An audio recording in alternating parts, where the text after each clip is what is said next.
Double engine की Bharatiya Janata party की सरकार अपने अन्नदाता किसानों के जीवन में व्यापक परिवर्तन करने के लिए पूरी प्रतिबद्धता के साथ कार्य कर रही है। हम सब इस बारे में जानते हैं कि जब भारतीय जनता पार्टी या भारतीय जनसंघ सत्ता से कोसों दूर था, तब पंडित दीनदयाल उपाध्याय जी ने इस देश को एक नया अर्थशास्त्र दिया था और वह अर्थशास्त्र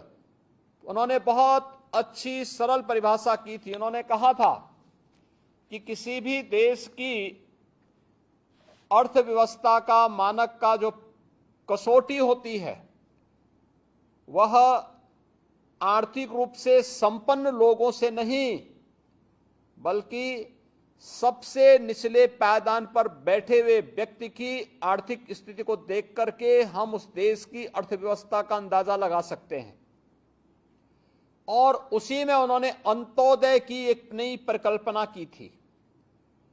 जिस पर एक अंतिम पायदान पर बैठे हुए व्यक्ति के जीवन में व्यापक परिवर्तन करने का एक संकल्प था, जिसमें हर खेत को पानी, हर हाथ को काम देने का एक संकल्प छुपा हुआ था। और यही तो पंडित जी की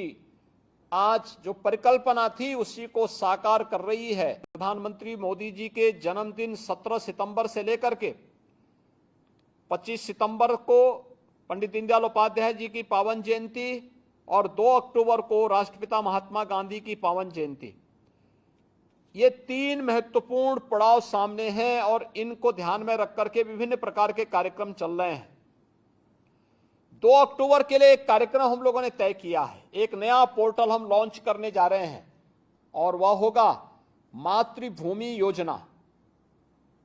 किसी भी गांव के विकास के लिए, गांव में सामुदायिक भवन हो,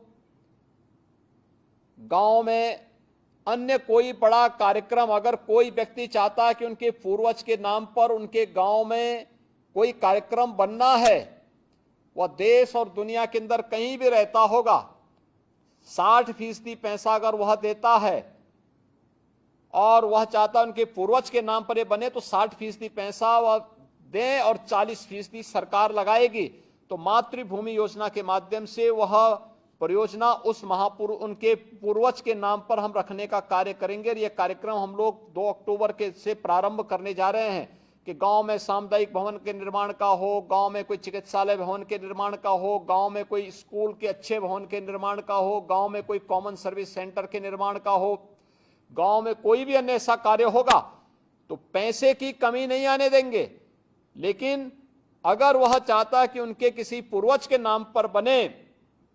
तो 60% का योगदान वे देंगे, 40% का राज्य सरकार देगी और उस योजना को पूरा करते हुए हम लोग इस कार्यक्रम को तेजी के साथ आगे बढ़ाने का कार्य करेंगे। हमारे चैनल को लाइक, शेयर और सब्सक्राइब जरूर करें